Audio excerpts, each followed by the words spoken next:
ഹരേ രാമ ഹരേ രാമ രാമ ഹരേ ഹരേ. ഹരേ കൃഷ്ണ.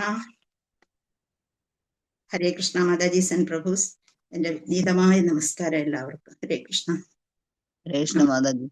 നമ്മൾ ഇന്ന് ഒരു ഭാഗവതം ക്ലാസ്സിലേക്ക് കടക്കുകയാണ്. ഹരേ കൃഷ്ണ. അതിനു മുമ്പായി ഞാൻ നിങ്ങളോട് എല്ലാവരുടെയും ഒരു ക്ഷമാപണം നടത്തുകയാണ്. കാരണം കഴിഞ്ഞ ക്ലാസ്സിൽ എനിക്ക് വരാൻ പറ്റിയില്ല. അതുപോലെ തന്നെ ഇവിടെ ഈ ഗ്രൂപ്പിൽ നിന്ന് പല ആൾക്കാരും നമ്മുടെ ജഗന്നാഥ ക്ഷേത്രത്തിലേക്ക് അഥവാ പട്ടാടിയിലേക്ക് വന്നിരുന്നു. അവരെ വേണ്ട വിധം അവരോട് എനിക്ക് സംസാരിക്കാനോ അവരെ വേണ്ട വിധം സ്വീകരിക്കാനോ ഒന്നും കഴിഞ്ഞില്ല. അതിന് വളരെ ബിസിയായി പോയി. അതുകൊണ്ട് എല്ലാവരും എന്നോട് ക്ഷമിക്കുക. വന്നിട്ടുള്ള അന്ന് അവിടെ എത്തിച്ചേർന്ന എല്ലാവരും അഥവാ എൻ്റെ കയ്യിൽ നിന്ന് എന്തെങ്കിലും തെറ്റുകുറ്റങ്ങൾ ഉണ്ടായിട്ടുണ്ടെങ്കിൽ അതിനോട് ക്ഷമിക്കുക. അതിനെ ഞാനത് ചോദിക്കുകയാണ്. ഹരേ കൃഷ്ണ.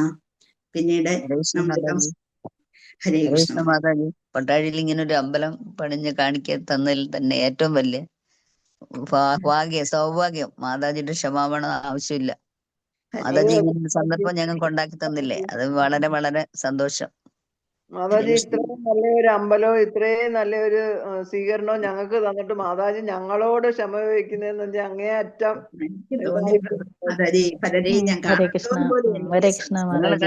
ഞങ്ങൾ വരാത്തവർ അങ്ങോട്ടല്ലേ മാതാജിയോട് ക്ഷമ ചോദിക്കണ്ടേ? ഹരേ കൃഷ്ണ മാതാജി. ഇങ്ങനെ ഒരു കാര്യം പോലും ചിന്തിച്ചിരുന്നതേ അല്ല. പട്ടാഴിക്കാരുടെ ഭാഗ്യമെന്ന് പറയാം അത്. കാരണം യഥാർത്ഥത്തില് ഞാന് കഴിഞ്ഞ പ്രാവശ്യം ആസ്ട്രേലിയയിൽ ചെന്നപ്പോ എന്റെ മോൻ എന്നോട് പറഞ്ഞു, അവിടെ ഒരു ഫാം വാങ്ങിച്ചിട്ടുണ്ട്, ആ ഫാമിലാണ് അമ്പലം തുടങ്ങാൻ പോകുന്നത്. അപ്പൊ ആ ഫാമിൽ തന്നെ അവര് താമസിക്കുകയാണ്. അപ്പൊ അതിന്റെ ഒരു സൈഡ് എന്നെ കാണിച്ചു തന്നിട്ട് പറഞ്ഞു, ഇവിടെയാണ് നമുക്ക് അമ്പലം തുടങ്ങേണ്ടത്. അപ്പൊ അതിനുള്ള എല്ലാ സജ്ജീകരണങ്ങളും അവിടെ ഒരുക്കാൻ തുടങ്ങിയിരുന്നു അവന്. അപ്പൊ ആസ്ട്രേലിയയിൽ തന്നെ എല്ലാ അമ്പലം തുടങ്ങാനുള്ള, ആസ്ട്രേലിയയിൽ നമ്മൾ രാധാവല്ലഭന്റെ ഒരു ക്ഷേത്രമുണ്ട്. പക്ഷെ അവിടെ നിന്ന് 2 മണിക്കൂർ യാത്ര ചെയ്തു വരുന്ന സ്ഥലത്താണ് ഇത് തുടങ്ങണമെന്നും പറഞ്ഞിരുന്നത്. അപ്പൊ അങ്ങനെ ആ ക്ഷേത്രം അവിടെ തന്നെ ആകും എന്നുള്ളത് ഉറപ്പായി. പല കാര്യങ്ങളും അവിടെ ചെയ്തു കഴിഞ്ഞു. വാട്ടർ ഫെസിലിറ്റീസ് എല്ലാം ശരിയാക്കി കഴിഞ്ഞു. അങ്ങനെ അവിടെ തുടങ്ങാനുള്ള ഒരു സംരംഭമാണ്. അപ്പൊ അങ്ങനെ നടന്നുകൊണ്ടിരുന്നിടത്തു നിന്ന് ഒരു ദിവസം ഞാൻ അവിടെ ഉള്ള അവസരത്തിൽ തന്നെ നമ്മൾക്ക് ആസ്ട്രേലിയയിൽ പോയ 1 വർഷം അവിടെ താമസിക്കാം. 1 വർഷം തികയുന്ന ദിവസമാണ് തിരിച്ചു പോരേണ്ടത്. അപ്പൊ അങ്ങനെ ഞാൻ അവിടെ നിൽക്കുമ്പോ തന്നെ എന്നോട് ഒരു ദിവസം ഇവര് തീരുമാനമെടുത്തിട്ട് എൻ്റെ മരുമോളും മോനും കൂടെ തീരുമാനമെടുത്തിട്ട് എന്നെ വിളിച്ചു പറഞ്ഞു, അമ്മേ അത് നമുക്ക് ഇവിടെ ക്ഷേത്രം തുടങ്ങാൻ കുറച്ച് കാലം കൂടി എടുക്കും. അപ്പം അതുകൊണ്ട് ഇവിടെ നമുക്കൊരു കാര്യം ചെയ്യാം, പട്ടാഴിയിൽ കുറച്ച് സ്ഥലമുണ്ടല്ലോ, അവിടെ നമുക്ക് ക്ഷേത്രം തുടങ്ങാമെന്ന് വിചാരിക്കുന്നു. അമ്മ എന്ത് പറയുന്നു ചോദിച്ചു. ഞാൻ ചോദിച്ചു, അപ്പൊ അവിടെ ചോദിച്ചത് ഇങ്ങനെയാണ്, നിന്റെ അച്ഛനത് സമ്മതിക്കുമോ? അല്ലെങ്കിൽ നിന്റെ കുട്ടികൾക്ക് വരുന്ന സമയത്ത് നിന്റെ വീട്ടിൽ പോയി നിൽക്കണമെന്ന് തോന്നിക്കഴിഞ്ഞാൽ അതിനുള്ള സൗകര്യം അവിടെ കിട്ടുമോ? അത് പിന്നീട് ആലോചിച്ചിട്ട് കാര്യമില്ല, അതുകൂടെ തീരുമാനം എടുത്തിട്ട് മതി എന്ന് പറഞ്ഞു. അപ്പം അവർ പറഞ്ഞ, അച്ഛൻ്റെ കാര്യത്തിൽ പ്രശ്നമില്ല, അച്ഛൻ എൻ്റെ ഇഷ്ടം എന്തോ അതിനനുസരിച്ച് ചെയ്തോളാൻ അച്ഛൻ പറഞ്ഞു എന്ന് പറഞ്ഞു. അങ്ങനെ പിന്നീട് എൻ്റെ ഹസ്ബൻഡിനോടും വിളിച്ചു കാര്യം പറഞ്ഞു. അങ്ങനെ അവർ ഉടൻ തന്നെ അതിനുള്ള തീരുമാനങ്ങളെല്ലാം എടുക്കുകയായിരുന്നു. അങ്ങനെ ആസ്ട്രേലിയയിലെ രാധാവല്ലഭന്റെ സ്ഥാനത്തിന്റെ അടുത്ത് തന്നെ തുടങ്ങേണ്ടിയിരുന്ന ഈ ജഗന്നാഥ ക്ഷേത്രമാണ്. രാധാവല്ലഭന്റെ ക്ഷേത്രത്തിൽ ജഗന്നാഥനുമുണ്ട്, എല്ലാവരും ഉണ്ട്. വലിയ ക്ഷേത്രമാണ്. പ്രഭുപാദർ തുടങ്ങിയതാണ്. അവിടുന്ന് 2 കിലോമീറ്റർ 2 മണിക്കൂർ യാത്രയുണ്ട്. പക്ഷെ അവിടെ തുടങ്ങേണ്ടിയിരുന്ന ക്ഷേത്രം വിധിച്ചത് പട്ടാഴിക്കാർക്കാണ്. അതാണ് ഒരു അതിശയകരമായി തോന്നിയത്. എനിക്ക് അന്ന് അവിടെ പറയണമെന്നുണ്ടായിരുന്നു. പക്ഷേ മറ്റു പല സാഹചര്യങ്ങൾ കൊണ്ട് ആ നീലാചല നിവാസി അവരെ ആയിരിക്കാം അവിടെ തന്നെ വന്ന് ആ മഹാംബോധേസ് തീരെ കനകരുചിരെ ആ നീലശിഖരത്തിൽ വസിക്കുന്ന ആ ഭഗവാന് പട്ടാഴിയിലും വരണമെന്ന്, പട്ടാഴിക്കാരെയും കാണണമെന്ന് ആഗ്രഹിച്ചിരുന്നിരിക്കാം. അതായിരിക്കാം അങ്ങനെ വരാനുള്ള കാര്യമെന്ന് എനിക്ക് എൻ്റെ മനസ്സിൽ തോന്നി. ഹരേ കൃഷ്ണ. അങ്ങനെയാണ് അവിടെ ഒരു ക്ഷേത്രം വരുന്നത്. ഒരിക്കലും വിചാരിച്ചിരുന്നല്ല ഇങ്ങനെ ഇവിടെ തുടങ്ങുമെന്നുള്ളത്. അപ്പൊ ഭഗവാൻ വിചാരിച്ച എന്താണ് നടക്കാത്തത് എന്ന് നമുക്ക് ആ അനുഭവത്തിൽ നിന്ന് മനസ്സിലാക്കേണ്ടിയിരിക്കുന്നു. ഹരേ കൃഷ്ണ. ഹരേ കൃഷ്ണ. നമ്മൾ ഭാഗവതത്തിൽ പരീക്ഷിത് മഹാരാജാവ് കലിയുഗത്തെ എങ്ങനെ സ്വീകരിച്ചു എന്നുള്ളതാണ് പഠിച്ചുകൊണ്ടിരുന്നത്. അപ്പം എവിടെ വരെയായി? നമ്മുടെ ശ്ലോകം എത്രാമത്തേതാണ് നമ്മൾ എടുത്തതെന്ന് വല്ലവർക്കും ഓർമ്മയുണ്ടോ? ആർക്കെങ്കിലും? ഇല്ല, അതോ എല്ലാം മറന്നു? 11ഉം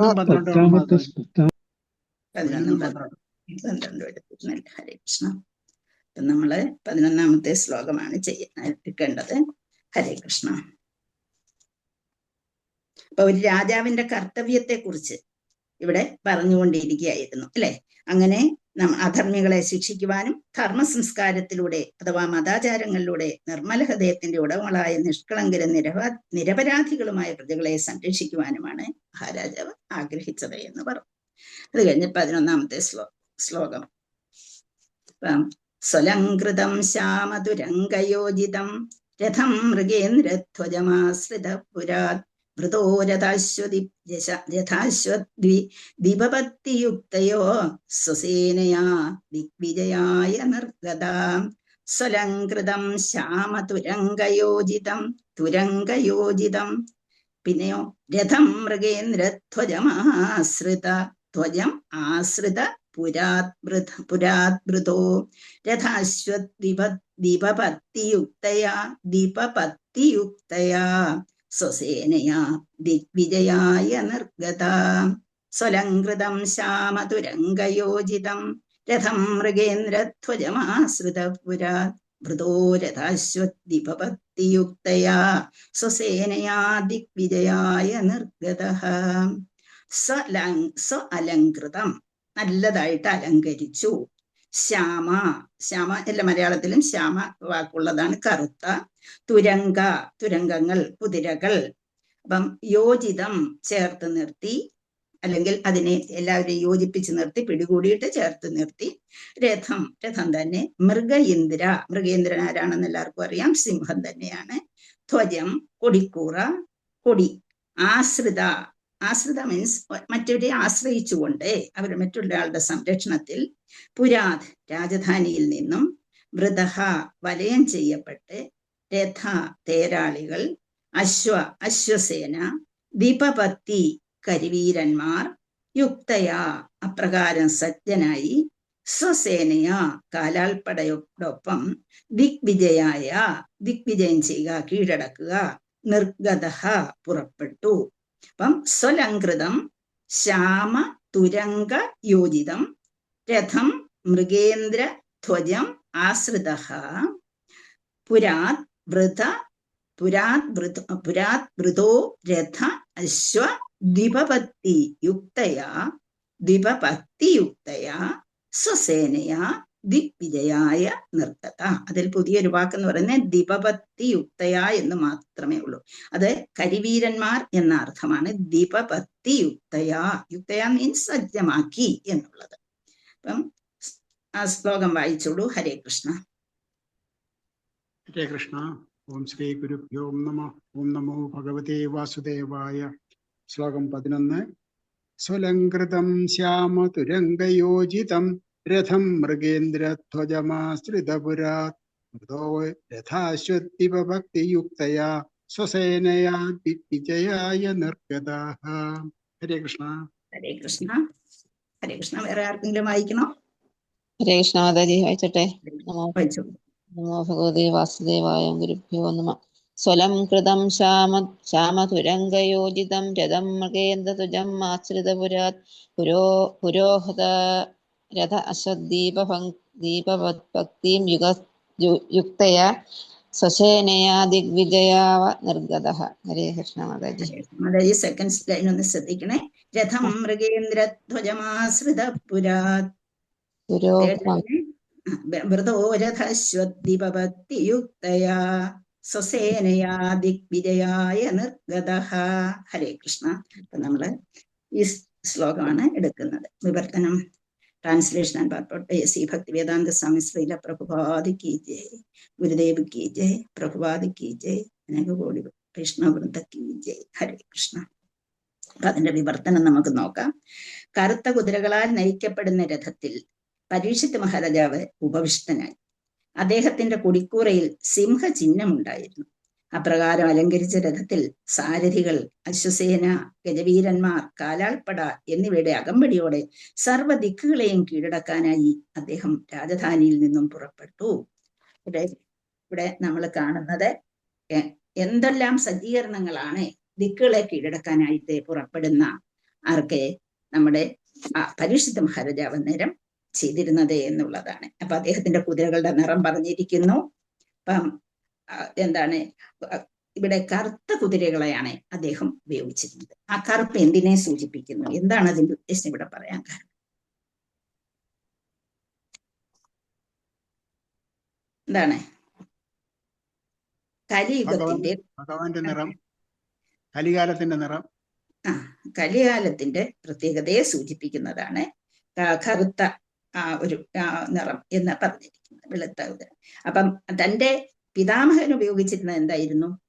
വെളുത്ത നിറത്തിലുള്ള കുതിരകളെയാണ് ഉപയോഗിച്ചിരുന്നത് ദ്വാപരയുഗത്തിൽ, അല്ലെ? അപ്പൊ അർജുനനിൽ നിന്ന് വ്യത്യസ്തമായി ഇതിവിടെ പരീക്ഷിത് മഹാരാജാവ് കറുത്ത കുതിരകളെയാണ് ഉപയോഗിച്ചിരുന്നത് എന്ന് പറഞ്ഞിട്ടുണ്ട്. അതുപോലെ കൊടിക്കൂറയിൽ, അർജുനന്റെ കൊടിക്കൂറയിൽ എന്തായിരുന്നു?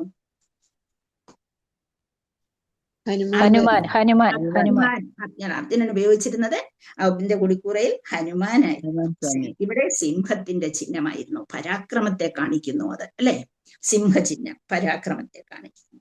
അങ്ങനെ അലങ്കരിച്ച രഥം എടുത്തിട്ട് ഇഷ്ടംപോലെ സാരഥികളും അശ്വസേനയും ഗജവീരന്മാരും കാലാൾപ്പടയും ഇങ്ങനെ എല്ലാ സജ്ജീകരണങ്ങളോടുകൂടി ദിക്കുകളെ കീഴ്പ്പെടുത്താനായി അദ്ദേഹം പോകുന്നു എന്നുള്ളതാണ് നമ്മളിവിടെ കാണുന്നത്. കാരണം ഒരു രാജാവിന്റെ കടമയാണത്, അത് ഇവിടെ കാണിക്കുകയാണ്.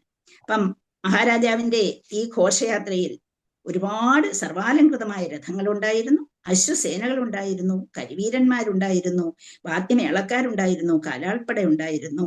അപ്പൊ അങ്ങനെ രാജാവ് പോകുന്ന ആ പോക്ക് എത്രയോ ആനന്ദകരമായിരുന്നു.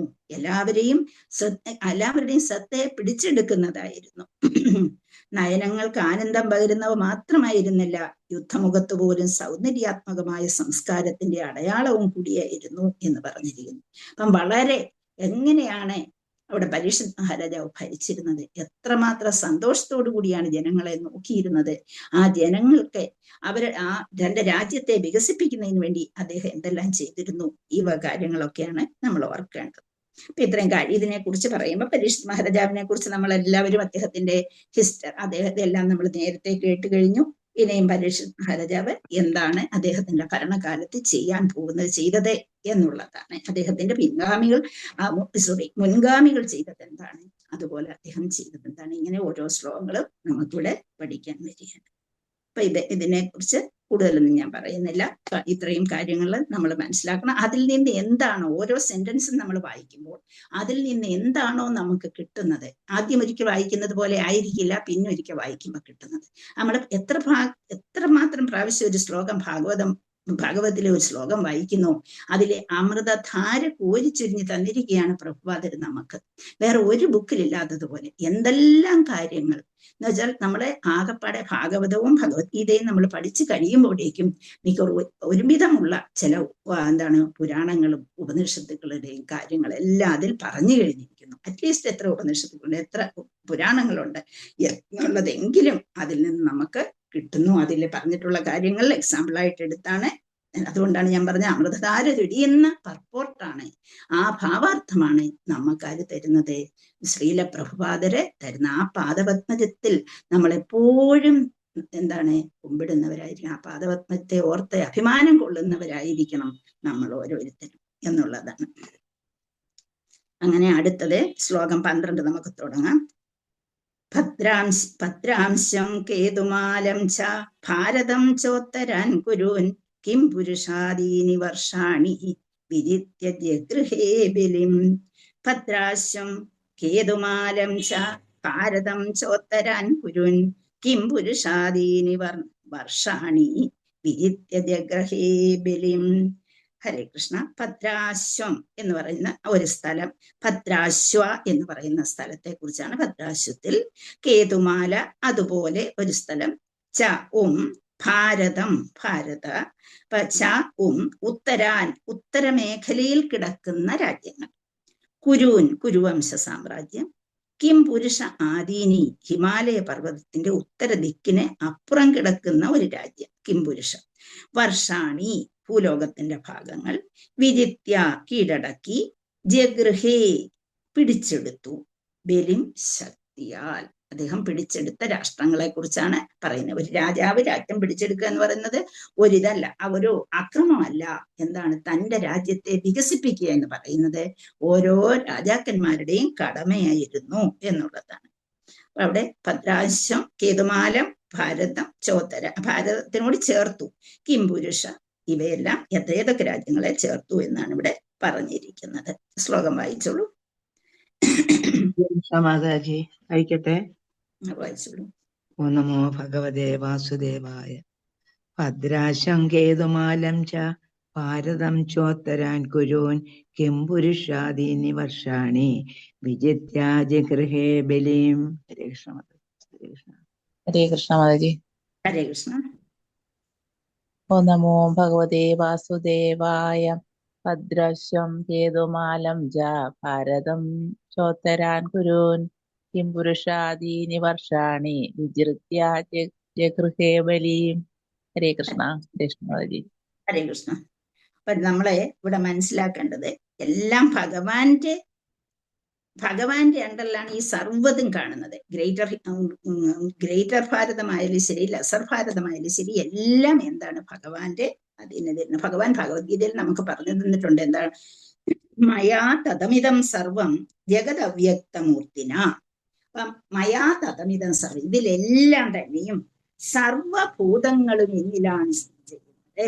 മയാ തതമിതം സർവം, എല്ലാ ഭൂതങ്ങളും എന്നിൽ തന്നെയാണ്, പക്ഷെ ഞാൻ അവയിലല്ല എന്നുള്ളതാണ്. എന്നിൽ തന്നെ നിൽക്കുകയാണ്. ഏത് ഭദ്രാശ്യമായാലും ശരി, കേതുമാല ആയാലും ശരി, ഭാരതമായാലും ശരി, കിംപുരുഷ വർഷമായാലും ശരി, എല്ലാം എന്നിൽ തന്നെയാണ് എന്ന് പറഞ്ഞിരിക്കുന്നു. അപ്പൊ അതുപോലെ ഭഗവാൻ പറഞ്ഞിട്ടുണ്ട്, ബ്രഹ്മണോഹി പ്രതിഷ്ഠാഹം എന്ന് പറഞ്ഞാൽ എന്താണ്? ഈ ബ്രഹ്മമായിരിക്കുന്ന, ഈ അതിഭയങ്കരമായി നിങ്ങൾക്ക് തോന്നുന്ന ഈ ബ്രഹ്മം, അതും എന്നിൽ തന്നെയാണ് സ്ഥിതി ചെയ്യുന്നത്. അപ്പൊ ഇത് മനസ്സിലാക്കണമെങ്കിൽ ഭക്തിയുടെ നിലയിൽ 3 നിലകളും കഴിഞ്ഞവർക്ക് അത് വ്യക്തമായി മനസ്സിലാക്കാൻ കഴിയുള്ളൂ. എന്തൊക്കെയാണ് ഭക്തിയുടെ 3 നിലകളെ? ഗുണീഭൂതം, പ്രധാനീഭൂതം, കേവലം എന്ന് പറയും. അപ്പൊ ഗുണീഭൂതം എന്ന് പറയുമ്പോൾ ശുദ്ധ ജ്ഞാനം നേടിയെടുക്കണം എന്നുള്ളത്. പ്രധാനീഭൂതം എന്ന് പറയുമ്പോൾ അറിവും വേണം, പ്രേമവും വേണം. അത് രണ്ടും അവിടെ ഉണ്ടാകണം. കേവലം എന്ന് പറയുമ്പോൾ അതെന്താണ്? ശുദ്ധ പ്രേമത്തിൽ എത്തിയവർക്ക്, രതിയിൽ എത്തിയവർക്ക് ശുദ്ധ പ്രേമത്തിൽ എത്തുക. അപ്പൊ നമ്മളെ ഭാഗവതം 1-ാം സ്കന്ധം 2-ാം അധ്യായത്തിൽ നമ്മൾ പഠിച്ചിരുന്നു ഏതെല്ലാം രീതിയിലാണ് ആ രതിയിലേക്ക്, ഭഗവാന്റെ പ്രേമഭാവത്തിലേക്ക് നമ്മൾ എത്തുക എന്നുള്ളത്. ആർക്കെങ്കിലും ഓർമ്മയുണ്ടോ? 1, 2, 16 തൊട്ട് 21 വരെയുള്ള ശ്ലോകങ്ങളിൽ അത് പറയുന്നുണ്ട്. എന്തൊക്കെയാണ്? ഒന്നാമതായി നമ്മളെ സംഘചര്യ, ഭക്തന്മാരെ സേവിക്കുക. അപ്പൊ അവിടെ എന്താണ് വരുന്നത്? നമ്മൾ ശ്രദ്ധയോട് സേവിക്കുക, ശ്രദ്ധ ഉണ്ടാകുക, സാധുസംഘത്തിൽ ഏർപ്പെടുക, അതുപോലെ ഭജനക്രിയ ചെയ്യുക. ഈ 3 കാര്യങ്ങൾ നമ്മൾ ഭക്തന്മാരെ സേവിക്കുക. സേവയിൽ കൂടി മറ്റു ഭക്തന്മാരിൽ നിന്ന് മാത്രമേ നമുക്ക് ഇതിനെക്കുറിച്ചുള്ള അറിവ് കിട്ടത്തുള്ളൂ. അല്ലാതെ നമ്മൾ ചാടിപ്പിടിച്ച് ഒരറിവ് നേടിയെടുക്കാൻ നമുക്ക് കഴിയുകയില്ല. അതുപോലെ പിന്നെ പറയുന്നു, ഭൗതിക ആഗ്രഹങ്ങൾ മാറ്റിവെച്ചിട്ട് നമ്മുടെ ഹൃദയത്തെ ശുദ്ധമാക്കാൻ നമ്മൾ ശ്രമിക്കണം എന്ന് പറയുന്നു. അപ്പം സത്തയും സാധുസംഗവും ഭജനക്രിയയും വരുമ്പോഴേക്കും നമുക്ക് നമ്മുടെ മനസ്സിലെ കുറച്ചൊക്കെ ഭൗതികാഗ്രഹങ്ങൾ മാറിക്കിട്ടും. അനർത്ഥ നിവൃത്തിയിലേക്ക് നമ്മളെ എത്തിച്ചേരണം എന്നാണ് പറയുന്നത്. ഇനി അടുത്ത ശ്ലോകത്തിൽ പറയുന്നത്, നമ്മളെ പ്രേമഭക്തിയുത സേവനം ഒരിക്കലും ഇല്ലാതാക്കാൻ കഴിയാത്ത രീതിയിൽ നമ്മളെ നമ്മുടെ കർമ്മമായി മാറ്റുന്നു. പ്രേമ ഭക്തിയുത സേവനം, ഭഗവാനോട് ചെയ്യുന്ന ഭക്തിയുത സേവനം ഒഴിവാക്കാൻ കഴിയാത്ത രീതിയിൽ, എന്നുവെച്ചാൽ അതില്ലാതെ നമുക്ക് ജീവിക്കാൻ പറ്റില്ല. ഇപ്പൊ വെളുപ്പിനെ തന്നെ 4 മണിക്ക് 3:30 ആകുമ്പോഴേ നമ്മൾ ഉണരും. എന്തുകൊണ്ടാണ് നമ്മൾ ഉണരുന്നത്? നമുക്ക് എത്ര വയ്യാതെ പോയി കിടന്നു കഴിഞ്ഞാലും നമ്മൾ 3:30 ആകുമ്പോൾ നമ്മുടെ മനസ്സ് ഉണരും. എന്തുകൊണ്ട് ഉണരുന്നു? ഭഗവാനെ സേവിക്കണം, ഭഗവാന് മംഗളാരതി ചെയ്യണം, നാമം ജപിക്കണം. ഈ ചിന്ത നമ്മുടെ മനസ്സിൽ അന്തർലീനമായിരിക്കുന്നു. അത് നമ്മെ മാറ്റിയെടുക്കാൻ കഴിയാത്ത ഒന്നായി മാറിയിരിക്കുന്നു. അങ്ങനെ പ്രേമഭക്തിയുത സേവനം ഒരിക്കലും ഒഴിവാക്കാൻ നമുക്ക് കഴിയാത്ത രീതിയിൽ നമ്മൾ അതൊരു കർമ്മമാക്കി മാറ്റിയിരിക്കുന്നു എന്നുള്ളതാണ്. അവിടെ നമ്മളെ ആ സ്ഥലത്തിൽ എത്തുമ്പോഴേക്കും നമ്മളെ നിഷ്ഠയിലാകും. ഇപ്പൊ നമ്മൾ പലരും ആ നിലയിൽ എത്തിയിട്ടില്ല. നമ്മൾ വിചാരിക്കും അല്പം കൂടെ കിടന്നുറങ്ങാം അല്ലെ, ഉറക്കം വരുന്നു, അത് നല്ല തണുപ്പുണ്ട് അല്ലെങ്കിൽ നല്ല ചൂടുണ്ട്, ഇതൊക്കെ നമ്മൾ വിചാരിച്ചുകൊണ്ട് നമ്മൾ അവിടേക്ക് എത്താൻ കഴിഞ്ഞിട്ടില്ല. പലർക്കും എത്താൻ കഴിഞ്ഞിട്ടില്ല. അങ്ങനെ ആ നിഷ്ഠഭാവമാണ് അവിടെ വരുന്നത്. ആ നിഷ്ഠയിൽ എത്തിച്ചേരുക. പിന്നെ ആ സമയത്ത് എത്തുമ്പോഴേക്ക് നമ്മളുടെ രജോ തമോ ഗുണങ്ങളെല്ലാം അപ്രത്യക്ഷമാകും. സത്വഗുണത്തിൽ നമ്മൾ എത്തിച്ചേരും. നമ്മുടെ മനസ്സ് സന്തോഷവാനായി മാറുകയും ചെയ്യും. അപ്പൊ അവിടെ നമുക്ക് രുചി കിട്ടും, ആസക്തി കിട്ടും, അല്ലെ? പിന്നെ ശുദ്ധഭക്തിയുടെ സേവനത്തിലൂടെ ഉത്തേജിതമാകും. എന്താന്ന് വെച്ചാൽ കേൾക്കാനുള്ള ഭാവം നമ്മുടെ മനസ്സിൽ, എനിക്കത് കേൾക്കണം, എനിക്ക് എന്നുള്ള ഭഗവാനെ കുറിച്ച് എനിക്ക് അറിയണം, കേൾക്കണം, ആ ഭാവം നമ്മളിലേക്ക് വന്നു ചേരും.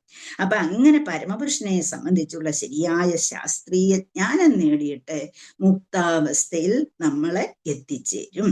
ഇനി അടുത്തത്, കർമ്മ ശൃംഖലയിൽ നിന്ന് മുക്തമായി പൂർണ്ണ സാക്ഷാത്കാരം നേടുകയും ചെയ്യും. അങ്ങനെ സാധനാഭക്തിയിൽ പോലും ഒരു വിഷമം ഉണ്ടാകാതെ നമ്മൾ സാധനാഭക്തിയെ വേണ്ട രീതിയിൽ കൊണ്ടുപോകാൻ നമുക്ക് കഴിയും. അങ്ങനെ നമ്മൾ ഭഗവാൻ ആരാണെന്ന് മനസ്സിലാക്കി, ഭഗവാന്റെ ആ ഒരു സർവഭൂതങ്ങൾ എന്നിലാണ്, ഞാൻ അവയിലല്ല എന്ന് പറഞ്ഞതിന്റെ അർത്ഥം എന്താണ് എന്ന് നമുക്ക് മനസ്സിലാക്കിയെടുക്കാൻ ആ സ്റ്റേജ് ആകുമ്പോഴത്തേക്ക് നമുക്ക് തീർച്ചയായും കഴിയുമെന്നാണ് പറഞ്ഞത്. അപ്പൊ നമ്മൾ ഇവിടെ പല സ്ഥലങ്ങളുണ്ട്. ഇതെല്ലാം ആക്രമിച്ചു എന്നൊക്കെ പറയുമ്പോഴേ എന്തിനാണ് ഒരു രാജാവ് ആക്രമിക്കാൻ പോയത് എന്നൊക്കെ ചിലപ്പോൾ നമുക്ക് സംശയം തോന്നണ്ട. ഇതിനെ എല്ലാം ഭഗവത് സേവനത്തിനായി, ഭഗവാന്റെ സേവനത്തിനായി അദ്ദേഹത്തിന്റെ രാജ്യത്തോട് കൂട്ടിച്ചേർക്കുക എന്നുള്ളതായിരുന്നു അദ്ദേഹത്തിന്റെ ഉദ്ദേശം. അപ്പൊ നമ്മളെ ഇവിടെ പറയുന്നത് ഭദ്രാശ്വത്തെ കുറിച്ചും കേതുമാലയെ കുറിച്ചും ഭാരതവർഷത്തെ കുറിച്ചും ഒക്കെ പറയുന്നുണ്ട്. ഈ ഗ്രൂപ്പിൽ ആരെങ്കിലും ഇതൊക്കെ കേട്ടിട്ടുണ്ടോ?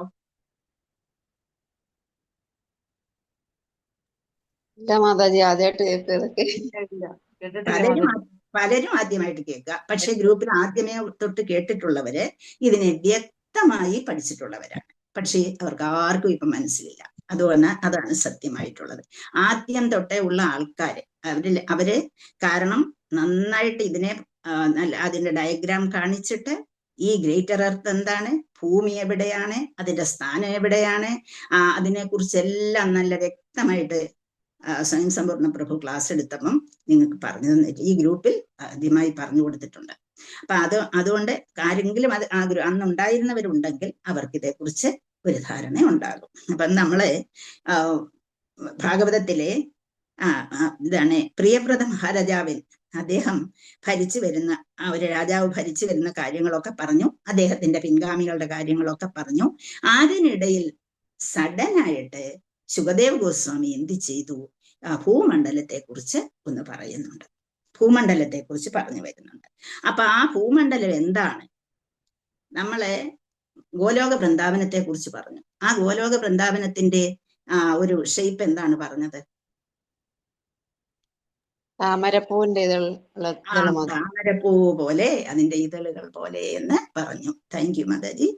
ഭൂമണ്ഡലവും അതുപോലെ ഒരു താമരപ്പൂ പോലെയാണ്.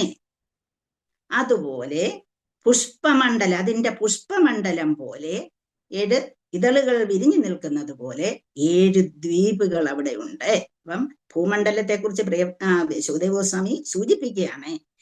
ആ പ്രിയവ്രത മഹാരാജാവിന്റെ പറയാൻ കാരണമുണ്ട്. പ്രിയവ്രത മഹാരാജാവ് അദ്ദേഹം രഥചക്രങ്ങൾ ഉരുട്ടിക്കൊണ്ടു പോയപ്പോഴേ 7 കുഴികൾ ഉണ്ടായി. അവയാണ് 7 സമുദ്രങ്ങളായി മാറിയത് എന്നും ഈ സമുദ്രം മൂലമാണ് ഭൂമണ്ഡലം 7 ദ്വീപുകളായി മാറിയത് എന്നും അദ്ദേഹം പറഞ്ഞിട്ടുണ്ട്. അപ്പൊ അത് ആ ഒരു ഇതിനെക്കുറിച്ച് പറഞ്ഞു വന്നത് കൊണ്ടാണ് നമുക്ക് ഭൂമണ്ഡലത്തെ കുറിച്ച് കേൾക്കാൻ കഴിഞ്ഞത്. അതിനെക്കുറിച്ച് എവിടെ നിങ്ങൾ കേട്ടിട്ടുണ്ട് ഇതിനെക്കുറിച്ചൊക്കെ? എവിടെയാണ്, ആരുടെ കൃതിയിലാണ് ഉള്ളത്? ആരുടെ കൃതിയിലുണ്ടെന്ന് പറയാമോ ആർക്കെങ്കിലും? വിശ്വനാഥന്റെ മൂലപ്രകൃതി താൻ പ്രത്യക്ഷേണ വിളങ്ങുന്നു ഭൂമിയായി. തലപാനനത്തിനല്ലോ അവതാരങ്ങളും പലതോർക്കുമ്പോൾ എന്ന് പറയുന്നിടത്ത് എന്താ പറയുന്നത്? ലവണാംബുധി മധ്യേ വിളങ്ങുന്ന ജിംബുദ്വീപ് ഒരു യോജന ലക്ഷവും സപ്തണ്ടതിലെത്രയും ഉത്തമമെന്നു വാഴ്ത്തുന്നു. പിന്നെയും ഭൂപത്മത്തിനു കർണകയായിട്ടു ഭൂതരേന്ദ്രൻ അതിലല്ലോ നിൽക്കുന്നു. ഇതിലും വലുത് കണ്ണങ്ങളുണ്ടല്ലോ, അതിലുത്തമം ഭാരതഭൂതലം. ഓർമ്മ ആരാ പറഞ്ഞത്? അവിടെ പറഞ്ഞിട്ടുണ്ട്. അപ്പൊ അന്ന് ഈ നമ്മൾ പറയുന്ന നമ്മുടെ കേരളത്തിൽ ജനിച്ച ഈ ജ്ഞാനപ്പാൻ എഴുതിയ അദ്ദേഹത്തിന് ഇതേക്കുറിച്ചെല്ലാം അറിവുണ്ടായിരുന്നു എന്നുള്ളത് നമുക്ക് ഒരു അതിശയകരമായ കാര്യമായിട്ട് തോന്നും. അപ്പം എന്തൊക്കെയാണ് ഭൂപത്മത്തിന് കർണകയായിട്ട് ഭൂതരേന്ദ്രൻ അതിലെല്ലാം നിൽക്കുന്നു. ഇതിൽ 9 ഖണ്ഡങ്ങളുണ്ടല്ലോ, അതിലുത്തമം ഭാരതഭൂതലം. അപ്പൊ അതെന്താണ് എന്നുള്ളത് ഇത് വായിച്ചപ്പോ, ഇതിപ്പോ എല്ലാവർക്കും നമുക്കെല്ലാം കാണാതറിയാം അല്ലെ ഈ ശ്ലോകം. അപ്പൊ നമുക്ക് ഇതിനകത്ത് ചിന്തിച്ചോ, ഇതെന്താണ് എന്ന് ആരെങ്കിലും ചിന്തിച്ചോ? ഇതാണ് നമ്മളെ ഓരോന്നും വായിക്കുമ്പോൾ നമ്മൾ അതേക്കുറിച്ച് ചിന്തിക്കണം എന്ന് പറയുന്നത്. അപ്പൊ ഇവിടെ പ്രിയവ്രത മഹാരാജാവിന്റെ കാര്യം പറഞ്ഞു വന്നപ്പോഴാണ് ഇതിനെക്കുറിച്ച് പറയുന്നത്. ഭൂമണ്ഡലം എന്ന് പറയുന്ന ഒരു താമരപ്പൂ പോലെയാണ്. അതിന്റെ പുഷ്പമണ്ഡലം പോലെ 7 ദ്വീപുകൾ അവിടെയുണ്ട്. പുഷ്പമണ്ഡലത്തിന് മധ്യേ ജംബുദ്വീപുണ്ട്. ഈ ജംബുദ്വീപിൽ സ്വർണ്ണ നിർമ്മിതമായ സുമേരു പർവ്വതമുണ്ട്. അപ്പം നമ്മളെ ഭാരതത്തെ കുറിച്ചല്ല പറയുന്നത്, ആകെയുള്ള മണ്ഡലം, ഭാരത മണ്ഡലത്തെ കുറിച്ചാണ് പറയുന്നത്. അവിടെ എന്താണ് ഭൂമണ്ഡലം എന്നാണ് പറയുന്നത്, ഭൂമിയെ കുറിച്ചല്ല, ഭൂമണ്ഡലത്തെ കുറിച്ചാണ് പറയുന്നത്. ആ ഭൂമണ്ഡലത്തിന്റെ ആകൃതി പറഞ്ഞു, അതിൽ എത്ര ദ്വീപുകൾ ഉണ്ടെന്ന് പറഞ്ഞു, അതെങ്ങനെ ഉണ്ടായി എന്ന് പറഞ്ഞു. അതുപോലെ അതിന്റെ മധ്യത്തിൽ നിൽക്കുന്നു ഒരു ദ്വീപ്, ജാംബുദ്വീപ് എന്ന് പറയും. അത് പേരെങ്കിലും എല്ലാവരും കേട്ടിട്ടുണ്ടാവും. അപ്പൊ ഇവിടെ ഈ ശ്ലോകത്തിൽ അതാണ് ഞാനത് എടുത്തത്. അതുകൊണ്ട് ഈ ശ്ലോകത്തിൽ അത് പറയുന്നു. ലവണാംബുദി മധ്യേ വിളങ്ങുന്ന ജാംബുദ്വീപ് ഒരു യോജനലക്ഷവും സപ്തദ്വീപുകളുണ്ട് അതിലെത്രയും എന്ന് പറഞ്ഞിരിക്കുന്നു. ഉത്തമമെന്ന് വാഴ്ത്തുന്നു പിന്നെയും എന്ന് പറഞ്ഞിട്ടുണ്ട്. അപ്പൊ ആ ജംബുദ്വീപിൽ സ്വർണ്ണ നിർമ്മിതമായ സുമേരു പർവ്വതം. ഇപ്പൊ നമ്മൾ വിചാരിക്കും അവിടെ നല്ല സ്വർണ്ണം കൊണ്ടിരിക്കുന്ന പർവ്വതമുണ്ട്, അവർക്ക് എത്ര സ്വർണം ഉപയോഗിക്കാം എന്നുള്ളത് നമുക്ക് തോന്നും. അപ്പം സ്വർണ്ണ നിർമ്മിതമായ സുമേരു പർവ്വതം, അതിന്റെ ഉയരം എന്ന് പറയുന്നത് 84,000 യോജനയാണ്. ഒരു യോജന എന്ന് പറയുമ്പോൾ 8 മൈലാണ്. അപ്പൊ 8 മൈലാണ് ഒരു യോജന. അങ്ങനെ 84,000 യോജന ഉയരമുണ്ട് ഈ സുമേരു പർവ്വതത്തിന്. പക്ഷെ അതിലെ 16,000 യോജന ഭൂമിക്ക് താഴെയായിട്ടാണ് കാണുന്നത്. അപ്പം ഇതിന്റെ ദക്ഷിണാഭാഗത്ത് ഈ നമ്മളെ രാജ്യത്തിന് വർഷം എന്നാണ് പറയുക, ഇളാവൃത വർഷം. ആ ഇളാവൃത വർഷം അതിന് തെക്ക് ഭാഗത്തായിട്ട് ഹിമവാൻ, ഹേമകൂടം, നിഷാദൻ, നിഷാദം, ഹേമകൂടം, പിന്നെ ഹിമാലയവും അതിൻ്റെ അടുത്ത് വരുന്നുണ്ട്. ഹിമാലയത്തെ കുറിച്ച് എല്ലാവർക്കും അറിയാമല്ലോ. ചിലരെങ്കിലും ഹിമാലയത്തിൽ പോയിട്ടുണ്ടാകും. കാരണം എന്താണ്, നമ്മുടെ പല പുണ്യക്ഷേത്രങ്ങളും അവിടെ ഉള്ളത് കൊണ്ട് അത് സന്ദർശിക്കാനായിട്ട് പോയിട്ടുണ്ടാകും. അപ്പൊ ഉത്തരഭാഗത്തെ നിളയും ശ്വേതവും ശൃംഗവും ഉണ്ട്. കിഴക്ക് ഭാഗത്ത് ബാല്യവാൻ എന്ന പർവ്വതമുണ്ട്. പടിഞ്ഞാറ് ഭാഗത്ത് ഗന്ധമാദന പർവ്വതം, അത് കേട്ടിട്ടുണ്ടാവും എല്ലാവരും അല്ലെ. നമ്മുടെ പല കൃതികളിലും ഗന്ധമാദന പർവ്വതത്തെ കുറിച്ച് കേട്ട് കാണും. അങ്ങനെ ഈ സുമേരു പർവ്വതം, ഈ സ്വർണം കൊണ്ട് ഉണ്ടാക്കിയിരിക്കുന്ന ഈ വലിയ പർവ്വതം, അതിന് ചുറ്റുമായിട്ട് മന്ദരം, മേരുമന്ദരം, സുഭാർശൻ, കുമുദൻ എന്നീ പർവ്വതങ്ങളും നിലകൊള്ളുന്നു.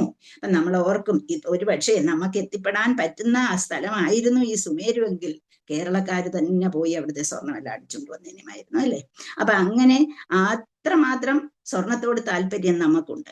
അപ്പൊ പക്ഷേ നമുക്കാർക്കും അവിടെ എത്തിപ്പെടാൻ നമ്മുടെ പുണ്യകർമ്മങ്ങൾ കൊണ്ട് മാത്രമേ പറ്റുകയുള്ളൂ. അപ്പൊ പുണ്യകർമ്മങ്ങൾ ചെയ്ത് നമ്മൾ അവിടെ എത്തിപ്പെടുമ്പോഴത്തേക്കും നമുക്ക് സ്വർണം വേണമെന്നും തോന്നുകയില്ല. അപ്പൊ അങ്ങനെ സ്വർണം കൊണ്ട് നിർമ്മിച്ച ആ പർവ്വതത്തിന് ചുറ്റുമുള്ള കാര്യങ്ങളാണ് പറഞ്ഞത്. അപ്പൊ സുമേരുവിന് ചുറ്റുമായിട്ട് മന്ദരം, മേരുസുന്ദരം, സുഭാർശൻ, കുമുദൻ ഇവയൊക്കെ ഉണ്ട്. അപ്പം ഏകദേശം 10,000 യോജന നീളവും വീതിയും ഉയരമുണ്ട് ഈ പർവ്വതത്തിന്. അപ്പൊ ഇതിലെ ഈ ഭാഗങ്ങളെ കുറിച്ച് നമ്മൾ പ്രത്യക്ഷമായിട്ട് പറയുമ്പോൾ ഈ ഭാഗത്തിലെ ഏറ്റവും ഉയരമുള്ള വൃക്ഷങ്ങൾ അവിടെ ഉണ്ട്. 11,000 യോജന, 11,000 ഗുണം 8 അല്ലാതെ മൈൽ വരും അല്ലെ. അപ്പൊ അത്രയും ഉയരമുള്ള വൃക്ഷങ്ങൾ, മാവ്, ആപ്പിള്, കദംബമരം, ആൽമരം, 4 മരങ്ങൾ അവിടെ ഉണ്ട്. അവിടെ പിന്നെ അതൊക്കെ വലിയ മരങ്ങളാണ്. അതിൽ നിന്ന് ഒരു മാങ്ങ വീണ് കഴിഞ്ഞാൽ ആ മാങ്ങ ഒഴുകി, മാങ്ങയിൽ നിന്ന് നീര് ഒഴുകി ഒരു നദിയായി മാറാനുള്ള ശക്തി അതിനുണ്ട് എന്നുള്ളതാണ്. നമുക്കിതൊന്നും വിശ്വസിക്കാൻ കഴിയില്ല. പക്ഷെ അതാണ് പറഞ്ഞത്, ഭഗവാൻ അതിലെല്ലാ പ്രകൃതിയിലുണ്ട്, ഭഗവാൻ നിൽക്കുകയാണ് എന്നുള്ളത്. അങ്ങനെ ഭഗവാൻ എന്ത് ചെയ്യുന്നു, ഇതിനെല്ലാം സൃഷ്ടിച്ചിരിക്കുന്നത് വിവിധ രീതിയിലാണ്. മാവുണ്ട്, ആപ്പിളുണ്ട്, കദംബമരമുണ്ട്, ആൽമരമുണ്ട്. പിന്നെ അവിടെ തടാകങ്ങളുണ്ട്. എങ്ങനെയുള്ള ഇതെല്ലാം ഒഴുകി വരുന്ന തടാകങ്ങളുണ്ട്. എന്തൊക്കെയാ? പിന്നീട് അങ്ങനെ പല തടാകങ്ങളും അവിടെ ഉണ്ട്. അതിലെ പിന്നെ കൂടാതെ പാല് കൊണ്ടുള്ള ഒരു തടാകമുണ്ട്, തേൻ കൊണ്ടുള്ള ഒരു തടാകമുണ്ട്, കരിമ്പ് നീര് കൊണ്ടുള്ളതുണ്ട്, ശുദ്ധജലം എന്നിവ നിറഞ്ഞ തടാകങ്ങളും അവിടെ ഉണ്ട്. ആ ഗ്രേറ്റർ എർത്തിൽ ഇതെല്ലാം ഉണ്ട്. എല്ലാ ആഗ്രഹവും നടത്താൻ ഈ തടാകങ്ങൾക്ക് കഴിവുണ്ട്. നമ്മളെ കേട്ടിട്ടുണ്ടാകും, കർത്തമ മുനി ഭാര്യ വിവാഹം കഴിഞ്ഞതിന് ശേഷം ഭാഗവതത്തിൽ പറയുന്നതാണ്, ഒരുപാട് കാലം മുനിപുത്രിയായിരുന്നു ദേവഹൂതി. ദേവഹൂതി കുറേ നാള് താമസിച്ചതിന് ശേഷം വളരെ ഭർത്താവിനെ ശുശ്രൂഷിച്ചുകൊണ്ട് വളരെ ശുഷ്കയായി മാറി. ഒരു ദിവസം ഭർത്താവ് നോക്കുമ്പോൾ, ഞാൻ വിവാഹം കഴിച്ചു കൊണ്ടുവന്ന കുട്ടിയാണോ ഇത് എന്ന് തോന്നത്തക്ക രീതിയിൽ അത്രമാത്രം സേവ ചെയ്തവർ. അപ്പം അദ്ദേഹം വിചാരിച്ചു, ഈ കുട്ടിക്ക് വേണ്ട വിധത്തിലുള്ള സംരക്ഷണം കൊടുക്കണമെന്ന് കരുതി അദ്ദേഹം ഈ കുട്ടിയോട് പറഞ്ഞു, അവിടെയുള്ള തടാകത്തിൽ പോയി കുളിച്ചിട്ട് വരാൻ പറഞ്ഞു. അപ്പൊ ആ പുഷ്കരത്തിൽ പോയി അവിടെ പോയിട്ട് കുളിച്ചതിന് ശേഷം വരുമ്പോൾ അവരുടെ രൂപവും മാറി, അവര് അന്നത്തെ പഴയതിനേക്കാൾ എത്രയോ ബെറ്ററായി മാറിയിരിക്കുന്നു എന്നൊക്കെ അതിൽ പറയുന്നുണ്ട്. എന്ന് പറയുന്ന പോലെ ഈ തടാകങ്ങൾക്ക്, സുമേരു പർവ്വതത്തിന് ചുറ്റുമുള്ള ഈ തടാകങ്ങൾക്ക് ഇങ്ങനെയുള്ള മനുഷ്യന്റെ എല്ലാ ആഗ്രഹങ്ങളും, അവിടെ ഉള്ള ഇതും മനുഷ്യ വിഭാഗങ്ങളാണ് അവിടെ ഉള്ളത്. കാരണം അവിടെ എത്തി നമ്മളെ പോലെയുള്ളവരല്ല. അവിടെ എത്തി അങ്ങനെ ആ തടാകങ്ങൾക്ക് ആഗ്രഹങ്ങളെല്ലാം സാധിച്ചു കൊടുക്കാനുള്ള കഴിവുണ്ട്. അപ്പൊ അങ്ങനെ സുമേരു പർവ്വതത്തിനും ചുറ്റും ധാരാളം പർവ്വതങ്ങളുണ്ട്. ഇതേക്കുറിച്ച് നിങ്ങൾ പഠിക്കും, ഭാഗവതത്തില് ഒരുപാട് കാര്യങ്ങൾ പഠിക്കാനുണ്ട് ഇതേക്കുറിച്ച്. പിന്നെ തെക്കു ഭാഗത്താണ് കൈലാസ പർവ്വതം സ്ഥിതി ചെയ്യുന്നത് എന്നാണ്, അതിന്റെ തെക്കു ഭാഗത്ത്. അങ്ങനെ ഇത് ഈ ഗ്രേറ്റർ എർത്തിലെ, ഈ ഭൂമണ്ഡലത്തിലെ ഒരു പൊട്ടുപോലെയുള്ള സ്ഥലമാണ് ഭൂമി എന്ന് പറയുന്നത്. നമ്മൾ താമസിക്കുന്ന ഭൂമി എത്രയോ വലുതാണ് എന്ന് നമുക്ക് തോന്നുമെങ്കിലും ഈ ഭൂമണ്ഡലത്തിലെ ഒരു പൊട്ടുപോലെയുള്ള സ്ഥലമാണ് ഭൂമി എന്ന് പറയുന്നത്. അപ്പൊ അങ്ങനെ ഭദ്രാശ്വം, അതുപോലെ ആ പ്രദേശത്തുള്ള സ്ഥലങ്ങളെ കുറിച്ചാണ് ഇവിടെ പറഞ്ഞിരിക്കുന്നത്. ഭദ്രാശ്വ എന്ന് പറയുന്ന, അപ്പൊ മേരുപർവ്വതം എവിടെയാണ്? ഭൂമണ്ഡലത്തിലാണെന്ന് പറഞ്ഞു. ഭൂമണ്ഡലം പുഷ്പമണ്ഡലം പോലെയാണ് സ്ഥിതി ചെയ്യുന്നത്. അവിടെ 7 ദ്വീപുകൾ ഉണ്ടെന്ന് പറഞ്ഞു. ആ പുഷ്പമണ്ഡലത്തിന് മധ്യേ ജംബുദ്വീപ് ഉണ്ടെന്ന് പറഞ്ഞു. ജംബുദ്വീപിലെ സ്വർണ്ണ നിർമ്മിതമായ ഒരു സ്വർണ്ണനിർമ്മിതമായ ഒരു പർവ്വതം ഉണ്ട്. അപ്പൊ ഇത്രയൊന്ന് ഓർത്ത് പറയാൻ പറ്റും ആർക്കെങ്കിലും? ഞാനിപ്പോ പറഞ്ഞ ഇത് 3 പോയിന്റ് മാത്രം. എന്താണ് ഭദ്രാശ്വം എന്ന് പറയാൻ? ഭൂമണ്ഡലത്തിൽ 7 ദ്വീപുകളുണ്ട്, 7 അവിടെ ജംബൂദ്വീപുണ്ട്, 7 കൊടികളെ, 7 സമുദ്ര, 7 ദ്വീപുകളെ. പിന്നെ പുഷ്പമണ്ഡലത്തിന്റെ മധ്യത്തിലാണ് ജംബുദ്വീപ് കാണുന്നത്. ജംബുദ്വീപിൽ സ്വർണ്ണ നിർമ്മിതമായ ഒരു പർവ്വതമുണ്ട്. ആ പർവ്വതത്തിന്റെ പേരാണ് സുമേരു പർവ്വതം. അത്രേ ഓർത്തിരുന്നാൽ മതി. ഭൂമണ്ഡലത്തിന്റെ ചുറ്റും പുഷ്പമണ്ഡലം പോലെ അതിന്റെ ഇതളുകൾ പോലെ പർവ്വതങ്ങളുണ്ട്. ആ പുഷ്പമണ്ഡലത്തിന് മധ്യേ ജംബുദ്വീപുണ്ട്. ജംബുദ്വീപിൽ സ്വർണ്ണ നിർമ്മിതമായ ഒരു പർവ്വതമുണ്ട്. ആ പർവ്വതത്തിന്റെ പേരാണ് സുമേരു പർവ്വതം. നിങ്ങൾ സുമേരു പർവ്വതം എന്നൊക്കെ കേട്ടിട്ടുണ്ടാവും അല്ലെ? ജംബുദ്വീപ് എന്നും കേട്ടിട്ടുണ്ടാകും. അപ്പൊ ജംബുദ്വീപിലാണ് ഇത്. ഈ ജംബുദ്വീപിൽ സ്വർണ്ണ നിർമ്മിതമായ ഈ പർവ്വതത്തിന് 84,000 യോജന ഉയരമുള്ളതാണ് എന്ന് പറഞ്ഞു. അപ്പൊ ഈ ഭാഗത്തെക്കുറിച്ച്, ഈ മേരുപർവ്വതത്തെക്കുറിച്ച്, അതിനെക്കുറിച്ച് പറയുമ്പോൾ ഈ മേരുപർവ്വതത്തിന് സമീപത്തുള്ള ഭൂഭാഗമാണ് ഭദ്രാശ്വ എന്ന് പറയുന്നത്. ഇത് നിങ്ങൾ കേട്ടിട്ടുള്ളത് ഗന്ധമാദന പർവ്വതം എന്ന്. ഗന്ധമാദന പർവ്വതം, ആ ഗന്ധമാദന പർവ്വതം മുതൽ ഉപ്പുകടൽ വരെ, റെഡ് സീ വരെ, സോൾട്ട് സീ വരെ വ്യാപിച്ചിരിക്കുന്നു. അത് നിങ്ങൾക്ക് സോൾട്ട് സീ ഒക്കെ നിങ്ങൾ സോഷ്യൽ സ്റ്റഡീസിൽ പഠിച്ചിട്ടുണ്ടാവും. അപ്പം ഗന്ധമാദന പർവ്വതം മുതൽ ഉപ്പുകടൽ വരെ വ്യാപിച്ചു കിടക്കുന്നു. അപ്പൊ ഇതൊക്കെ എവിടെയാ പറഞ്ഞിരിക്കുന്നത്? മഹാഭാരതത്തിൽ ഇതിനെക്കുറിച്ചൊക്കെ വ്യക്തമായി പറഞ്ഞിട്ടുണ്ട്. ഇതിനെക്കുറിച്ചുള്ള വർണ്ണന കൊടുത്തിട്ടുണ്ട്. സഞ്ജയനാണ് ഇത് ധൃതരാഷ്ട്രക്ക് പറഞ്ഞു കൊടുക്കുന്ന വർണ്ണനകളിൽ വരുന്നതാണ് ഇതൊക്കെയും. അപ്പൊ ഭദ്രാശ്വ എന്ന് പറയുന്നത് എന്താണ് എന്നുള്ളത് മാത്രമാണ് ഇവിടെ നമ്മൾ പറയുന്നത്. അവിടെ ഉള്ള ഒരു പർവ്വത പ്രദേശമാണ് ഭദ്രാശ്വ. അപ്പം ഈ പ്രദേശത്തെ ഇല്ല എന്ന് പറയാൻ പറ്റില്ല. മഹാരാജാവ് യുധിഷ്ഠിരനും ഈ പ്രദേശം കീഴടക്കിയിട്ടുണ്ട്. അദ്ദേഹത്തിന്റെ സാമ്രാജ്യത്തിൽ ഇതിനെ ഉൾപ്പെടുത്തിയിരുന്നു. പിന്നെ അദ്ദേഹത്തിന്റെ പിതാമഹനും ശാസനം ചെയ്തിരുന്ന, എന്ന് വെച്ചാൽ ആരുടെ പിതാമഹന്? ആരുടേത്? ഇതാരെ കുറിച്ചാണ് നമ്മൾ പറയുന്നത്? പരീക്ഷിത് പരീക്ഷിത് മഹാരാജാവിന്റെ പിതാമഹനും ഇതിവിടെ ശാസനം നടത്തിയിരുന്നു. എല്ലാ രാജ്യങ്ങളുടെയും ചക്രവർത്തിയായിട്ട് അങ്ങനെ പരീക്ഷിത്ത് മഹാരാജാവ് മുമ്പ് അങ്ങനെ ഒരു വലിയച്ഛൻ കൊടുക്കുമ്പോൾ തന്നെ എല്ലാ രാജ്യത്തിന്റെയും ചക്രവർത്തിയായിട്ടായിരുന്നു അദ്ദേഹം അവരോധിതനായത്. അദ്ദേഹത്തിന്റെ മേൽക്കോയ്മയിലുള്ള അത്തരം രാജ്യങ്ങളിൽ നിന്നും കപ്പം പിരിച്ചെടുക്കാനായി അദ്ദേഹം രാജാവും രാജസൈന്യവും പുറത്തേക്ക് പോകുമായിരുന്നു. അങ്ങനെ പരമാധികാരം ഒരു രാജ്യത്തെ തിരിഞ്ഞു നോക്കാതെ ഇരുന്നാൽ, ഇപ്പൊ നമ്മൾ ഇന്ത്യ എന്ന് പറയുന്നു, ഇന്ത്യയിൽ പല ദ്വീപുകളുണ്ട്. മാൽദ്വീപ്സ് ഐലൻഡ് ഉണ്ട്. മാലദ്വീപ് നമ്മുടേതല്ല. ഏതൊക്കെയാണ് നമ്മുടെ ഐലൻഡ്സ് ഉള്ളത്? ഏതൊക്കെയാണ്? ലക്ഷദ്വീപ് എന്ന് കേട്ടിട്ടുണ്ടോ? ലക്ഷദ്വീപ്, ലക്ഷദ്വീപൊക്കെ ആൻഡമാൻ നിക്കോബാർ ഐലൻഡ്സ്. അപ്പൊ അവിടേക്ക് തിരിഞ്ഞു നോക്കാതെ നമ്മൾ നമ്മുടെ ഈ കര മാത്രം ഭരിച്ചുകൊണ്ടിരുന്നാൽ എന്ത് പറ്റുകയില്ല, അവിടെ നമുക്ക് നഷ്ടപ്പെടും, വേറൊരാൾ വന്ന് പിടിച്ചെടുക്കും.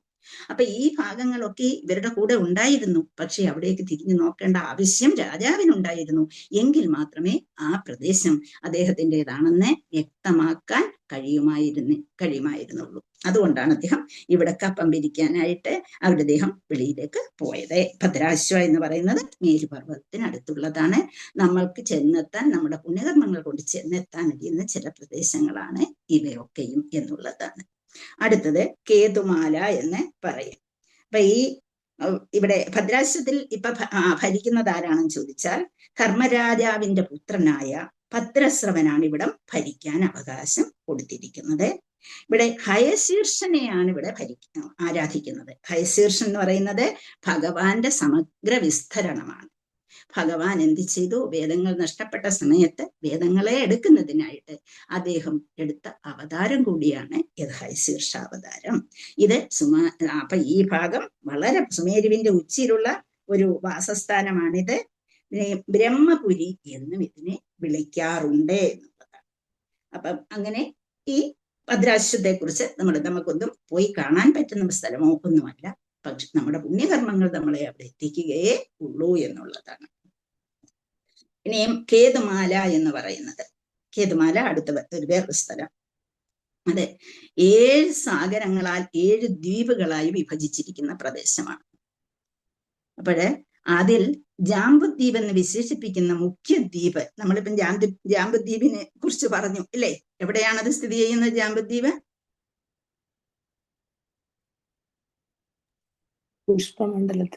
പുഷ്പമണ്ഡലത്തിന് മധ്യേ അല്ലെ? പുഷ്പമണ്ഡലത്തിന്റെ മധ്യയാണ് ജാംബുദ്വീപ് ഉള്ളത്. അപ്പൊ 8 മഹാപർവ്വതങ്ങളാൽ അതിനെ 8 മഹാപർവ്വതം അവിടെ ഉണ്ട്. നമ്മൾക്ക് ഒരു മഹാപർവ്വതത്തെ കുറിച്ചേ അറിയുള്ളൂ. ഏതാ മഹാപർവ്വതത്തെ കുറിച്ച് നമുക്കറിയാവുന്നത്? ഹിമാലയത്തെ കുറിച്ച് മാത്രമേ അറിയുള്ളൂ. അപ്പൊ അതിലെ ഈ 8 മഹാപർവ്വതങ്ങൾ അതുപോലെയുള്ള അതിലും വലുപ്പത്തിലുള്ള 8 മഹാപർവ്വതം നമ്മുടെ ഭൗതികമായിട്ട് നോക്കുമ്പോൾ ലോകത്തിലെ ഏറ്റവും ഉയരം കൂടിയ പർവ്വതം, ഏറ്റവും കൂടിയ കൊടുമുടി, ഇതൊക്കെ എവിടെയാണ്? ഹിമാലയത്തിലാണ് അല്ലെ? അപ്പൊ അവിടെ അതുപോലെ എത്രയോ വലുതുണ്ട് എന്നുള്ളത് നമ്മൾ ചിന്തിക്കേണ്ടിയിരിക്കുന്നു. 8 മഹാപർവ്വതങ്ങളാൽ 9 ഭൂവിഭാഗങ്ങളായി എന്ത് ചെയ്തിരിക്കുന്നു? വിഭജിച്ചിരിക്കുന്നു. എങ്ങനെ നമ്മുടെ ആ ഒരു ജ്ഞാനപ്പാന എഴുതിയപ്പോൾ ആ ഒരു കവിക്ക്, ആ ഒരു ഭക്തനെ ഭൂവത്മത്തിന് കർണികയായിട്ട് ഭൂതരേന്ദ്രൻ അതിലെല്ലാം നിൽക്കുന്നു. ഇതിൽ 9 ഭൂഖണ്ഡങ്ങൾ ഉണ്ടല്ലോ എന്ന് പറയുമ്പോൾ ഞാൻ എന്റെ ചെറുപ്പത്തിലൊക്കെ ഞാൻ വിചാരിച്ചിരുന്നത് സത്യത്തിന് 9 ഭൂഖണ്ഡം എന്ന് പറയുന്നത് എങ്ങനെയാണ്? 7 അല്ലേ ഉള്ളൂ, 7 കോണ്ടിനൻസ് അല്ലേ ഉള്ളൂ. എനിക്കറിയാവുന്ന എന്റെ ബുദ്ധിക്ക് കടന്നു ചെല്ലുന്നത് എന്താണ്? 7 കോണ്ടിനൻസ് ഇൻ ദി വേൾഡ് അല്ലേ? അപ്പൊ ആ ഏഷ്യ, യൂറോപ്പ്, ആഫ്രിക്ക ഇതൊക്കെ നമ്മൾ കാണാതെ പഠിച്ചു വെച്ചു. പക്ഷെ അതൊന്നുമല്ല, 9ആയിട്ട് വിഭജിച്ചിരിക്കുന്നു എന്ന് മനസ്സിലാക്കാൻ ആർക്ക് കഴിഞ്ഞു? പൂന്താനത്തിന് കഴിഞ്ഞു എന്നുള്ളതാണ് നമ്മൾ മനസ്സിലാക്കുന്നത്. അപ്പം ഈ മുഖ്യദ്വീപ് 8 മഹാപർവ്വതങ്ങളാൽ 9 ഭൂവിഭാഗങ്ങളായി വിഭജിച്ചിരിക്കുന്നു. അപ്പം ഈ നവവർഷങ്ങളിൽ ഒന്ന് മാത്രമാണ് ഭാരതമണ്ഡലം ഭാരതവർഷം എന്ന് പറയുന്നത്. ഇനിയും ഭാരതവർഷം എന്ന് പറയുന്നത് നമ്മുടെ ഈ ഇന്ത്യ മാത്രമല്ല, അതിന് ചുറ്റിപ്പറ്റിയുള്ള എല്ലാ പ്രദേശങ്ങളെയും ഉൾപ്പെടുത്തിക്കൊണ്ടാണ് ഭാരതവർഷം എന്ന് പറയുന്നത് എന്ന് നമ്മൾ മനസ്സിലാക്കേണ്ടിയിരിക്കുന്നു. കേതുമാലയും ഈ നവവർഷങ്ങളിൽ ഒന്ന് തന്നെയാണ്. കേതുമാല ദേശത്തിലെ അഥവാ കേതുമാല വർഷത്തിലെ എല്ലാ സ്ത്രീകളും അതിമനോഹരികളായിരുന്നു. ഇനി ഇവിടെ ഈ ദേശം അർജുനനും പിടിച്ചടക്കിയിട്ടുണ്ട് പണ്ട്. അതുപോലെ ഇവിടുത്തെ ഈ ഭൂമികയെ കുറിച്ച് നമുക്ക് മഹാഭാരതത്തിൽ സഭാപർവം വായിക്കുമ്പോൾ നമുക്ക് അറിയാൻ കഴിയുന്നതാണ്. സഭാപർവത്തിലാണ് ഇവിടെ, മറ്റേത് ഭീഷ്മപർവത്തിലായിരുന്നു, ഇവിടെ സഭാപർവത്തിലാണ് കേതുമാലയെ കുറിച്ച് പറയാൻ കഴിയുന്നത്. ഇനിയും ഇതുപോലെ ഭൂമകയിലെ ഇവിടുത്തെ നിവാസികൾ 10,000 വർഷം വരെ ആയുസ്സുള്ളവരാണെന്ന് ഭീഷ്മപർവത്തിൽ പറയുന്നുണ്ട്. പിന്നെ ഇവിടുത്തെ ആൾക്കാർ വളരെ സൗന്ദര്യമുള്ളവരാണ്, സ്വർണ്ണ നിറമുള്ളവരാണ്, സ്വർലോക അപ്സരസുകളോട് സാരൂപ്യം തോന്നിക്കുന്നവരും ആണെന്ന് പറഞ്ഞിട്ടുണ്ട്. പിന്നെ അവർക്കാർക്കും അസുഖങ്ങളോ അതുപോലെ രോഗങ്ങളോ ദുരിതങ്ങളോ ഒന്നും ഉണ്ടാകുന്നില്ല. പക്ഷെ ഇവിടെയൊക്കെ നമ്മൾ പോകണമെന്ന് പറഞ്ഞ് നമ്മൾ എന്ത് ചെയ്യുന്നു? ചാതുർമാസ്യ വ്രതമൊക്കെ അനുഷ്ഠിക്കുന്നുണ്ട് അല്ലേ? നമുക്ക് ഉന്നത സ്ഥലങ്ങളിലേക്ക് പോകാനായിട്ട്, ഉന്നതമായ പ്രദേശങ്ങളിലേക്ക് പോകുന്നതിന് വേണ്ടിയിട്ടും അവിടെ സുഖമായിട്ട് ജീവിക്കാനും വേണ്ടിയിട്ടാണ് നമ്മൾ ചാതുർമാസ്യ വ്രതമൊക്കെ അനുഷ്ഠിക്കുന്നുണ്ട്. അപ്പൊ അങ്ങനെ ഇവിടുത്തെ പ്രത്യേകത, കേതുമാലയിലെ പ്രത്യേകതയാണ് ഇവിടെ പറഞ്ഞിരിക്കുന്നത്. അപ്പം എന്താണ്, ജംബുദ്വീപാണ് അതിന്റെ ബേസ് ആയിട്ടുള്ളതെന്ന് പറഞ്ഞു അല്ലെ? അപ്പൊ അവിടെ അതിനെ കുറിച്ചാണ് ഇവിടെ പറഞ്ഞത്. ഇനി നമ്മൾ ഭാരതവർഷത്തെ കുറിച്ചാണ് പറയുക. ഭാരതവർഷം എന്ന് പറയുമ്പോൾ നമ്മൾ ഇന്ന് കാണുന്ന ഇന്ത്യ എന്ന് പറയുന്നത് അതിന്റെ ഒരു ഭാഗം മാത്രമാണ്.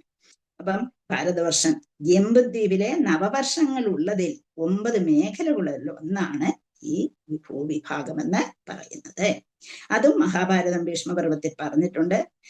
എന്തൊക്കെയാണ്? ജംബുദ്വീപയുടെ മധ്യഭാഗത്ത് ഇളാവൃത്ത വർഷം സ്ഥിതി ചെയ്യുന്നുണ്ട്. അവിടെ ഹരിവർഷമുണ്ട്.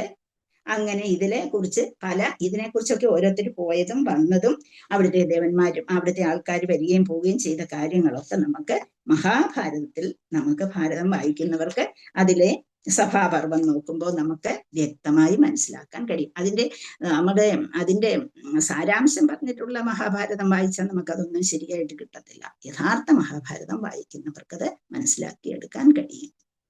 അപ്പൊ അതിനെക്കുറിച്ച് ഈ 2 വർഷങ്ങളിലെയും സ്ത്രീജനങ്ങൾ അതിസുന്ദരികളാണെന്നും അവരിൽ ചിലർ അപ്സരസുകളോടെ സാരൂപ്യമുള്ളവരാണെന്നും ഒക്കെ മഹാഭാരതത്തിൽ പറഞ്ഞിട്ടുണ്ട് എന്ന് പറഞ്ഞിട്ടുണ്ട്.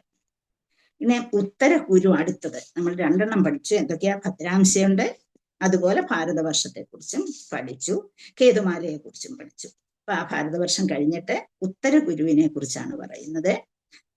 അവിടെ ജംബുദ്വീപയുടെ ഉത്തരഭാഗത്തെ കുറിച്ച്, അവിടെയാണ് കുരുവർഷം എന്ന് പറയുന്നത്. കുരുക്കൾ എന്നൊക്കെ കേട്ടില്ലെന്നാണ്, കുരുവംശമാണ് നമ്മൾ പഠിച്ചത്. ഇത് കുരുവർഷമാണ് എന്നുള്ള വ്യത്യാസം ഇവിടെ ഉണ്ട്. 3 വശവും ഉപ്പുകടലുകളാൽ ബന്ധിക്കപ്പെട്ടിരിക്കുകയാണ്. അപ്പൊ ഉത്തര കുരുവർഷത്തെ ഹിരൺമയ വർഷത്തിൽ നിന്നും ശൃംഗവാൻ മലനിരകൾ വേർതിരിക്കും. അപ്പൊ അവിടെ മലനിരകളുണ്ട്. ഈ 2 ഭാഗത്തെയും വേർതിരിക്കുന്നതിനെ കുറിച്ച് വ്യക്തമായി പറഞ്ഞിരിക്കുകയാണ്. കുരുവർഷത്തെ അവിടെ 2 കൂട്ടങ്ങളുണ്ട്. ഒന്ന് കുരുവർഷവും ഒന്ന് ഹിരൺമയ വർഷവും. അതിനെ വേർതിരിക്കുന്നത് ശൃംഗവാൻ മലനിരകളാണ് എന്നിവിടെ നമുക്ക് ശ്രീല പ്രഭുപാദര് പറഞ്ഞു തന്നിട്ടുള്ള കാര്യങ്ങളാണ് ഞാൻ ഈ പറഞ്ഞത്. ഇനി അടുത്തത് നമ്മൾ കേട്ടിട്ടുള്ള കിംപുരുഷ വർഷത്തെ കുറിച്ച്. കിംപുരുഷ വർഷം അതും ഇതുപോലെ ഒരു ഭൂവിഭാഗമാണ്. 80,000 മൈൽ നീളമുണ്ട്, 16,000 മൈൽ വിസ്തൃതിയിൽ വ്യാപിച്ചു കിടക്കുന്നു. ഇത് എവിടെയാണെന്ന് ചോദിച്ചാൽ നമ്മുടെ ഹിമാലയ പർവ്വതത്തിന്റെ, മഹാഹിമാലയ പർവ്വതത്തിന്റെ വടക്കു ഭാഗത്ത് കിംപുരുഷ വർഷം സ്ഥിതി ചെയ്യുന്നതായി പറയപ്പെടുന്നു. അപ്പം ഹിമാലയം കാണുമ്പോൾ തന്നെ നമുക്ക് തോന്നുമില്ല എന്താണ് ഈ ഭൂവിഭാഗം എന്ന് നമുക്ക് തോന്നും. ഹിമാലയത്തിൽ കൂടി നമ്മൾ സഞ്ചരിച്ചു പോകുമ്പോഴേ നമുക്ക് അതിശയം തോന്നും, ഭഗവാൻ ഇങ്ങനെയുള്ള ഭൂവിഭാഗങ്ങളൊക്കെ സൃഷ്ടിച്ചിരിക്കുന്നതിനെ കുറിച്ച്. ഇവിടെ അപ്പൊ അതിൽ മഹാഹിമാലയത്തിന്റെ വടക്കു ഭാഗത്താണ് ഈ കിംപുരുഷ വർഷം സ്ഥിതി ചെയ്യുന്നത് എന്ന് പറയുന്നു. അപ്പം ഇവിടവും അർജുനൻ നേരത്തെ കീഴ്പ്പെടുത്തിയിരുന്നു. അവർക്കൊക്കെ ഇവിടൊക്കെ പോകാൻ കഴിഞ്ഞിരുന്നു എന്നുള്ളതാണ് അത് പറയുന്നത്. ഇവിടെ കിംപുരുഷൻ എന്ന് പറയുന്നത് ദക്ഷൻ ഉണ്ടായിരുന്നല്ലോ. ദക്ഷനെ കുറിച്ചെല്ലാം അറിയാമല്ലോ, ശിവന്റെ ഭാര്യയുടെ അച്ഛൻ അല്ലെ. അപ്പൊ ആ ദക്ഷന് ഒരുപാട് പെൺമക്കൾ ഉണ്ടായിരുന്നതിൽ ഒരു മകളുടെ അനന്തരഗാമികളാണ് കിംപുരുഷൻ എന്ന് പറയുന്നത്. അതുപോലെ യുധിഷ്ഠിരൻ ഇവിടെ അശ്വമേധയാഗം നടത്തിയതും ഒക്കെ നമുക്കറിയാം അല്ലെ, യുധിഷ്ഠിര മഹാരാജാവ്. ആ സമയത്ത് ഇവര് അവിടെ വന്ന് പങ്കെടുത്തു എന്നാണ് പറയപ്പെടുന്നത്, അവിടെ ഉള്ള ആൾക്കാർ. അപ്പം ഹിമാലയൻ പ്രവിശ്യ എന്ന് ഈ ഭാഗത്തെ, ലോകത്തിന്റെ ഈ വിഭാഗത്തെ നമ്മൾ കിംപുരുഷ വർഷം എന്ന് പറയും. വടക്കു ഭാഗത്തെ, തെക്കു ഭാഗത്തെ നമ്മൾ ഹിമാലയൻ പ്രവിശ്യ എന്നും പറയും. ഇപ്പൊ ഹിമാലയത്തേക്ക് പോയിട്ടുള്ളവർക്കറിയാം എത്രമാത്രം ഉന്നതമാണത്, എന്താണ് അവിടുത്തെ ഒരു അനുഭൂതി എന്നുള്ളത്. അപ്പൊ അങ്ങനെ ഹിമാലയൻ പ്രവിശ്യ എന്നും അതിനെ ഹിമവതി, ഹിമവാൻ എന്നൊക്കെ നമ്മൾ പറയാറുണ്ട്. അപ്പൊ അതിന്റെ പ്രത്യേകത എന്ന് പറയുന്നത് ശുകദേവ് ഗോസ്വാമി ഹിമാലയൻ പ്രവിശ്യയിലാണ് ജനിച്ചത്. ഞാൻ ശുകദേവ് ഗോസ്വാമി ജനിച്ച കഥ പറഞ്ഞു തന്നിട്ടുണ്ട് അല്ലെ.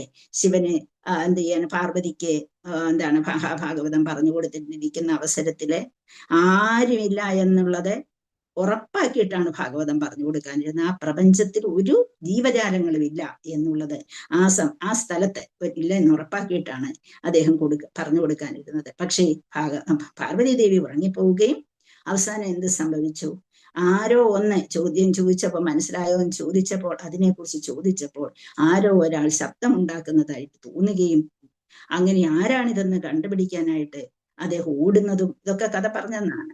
അപ്പൊ അങ്ങനെ ഓടുന്ന അവസരത്തില് ആര് കാണുന്നു, ഈ ഒരു ചെറിയ ഒരു തത്തമ്മയെ കാണുന്നു, ഒരു തത്തയെ കാണുന്നു. അങ്ങനെ അദ്ദേഹം ഓടിച്ചിട്ട് പിടിക്കാൻ ചെല്ലുമ്പോഴാണ് അതോടെ ഓടി ആരുടെ വായിൽ കയറുന്നു, വേദവ്യാസ മഹർഷിയുടെ ഭാര്യയുടെ വായിലേക്ക് കയറുന്നതായിട്ടും അത് അവിടെ നിന്ന് രൂപം പ്രാപിച്ച് എത്രയോ വർഷങ്ങൾക്ക് ശേഷമാണ് ആരായി വരുന്നത്, ശുകദേവ് മഹർഷിയായിട്ട് വരുന്നത് എന്നും പറയുന്നു.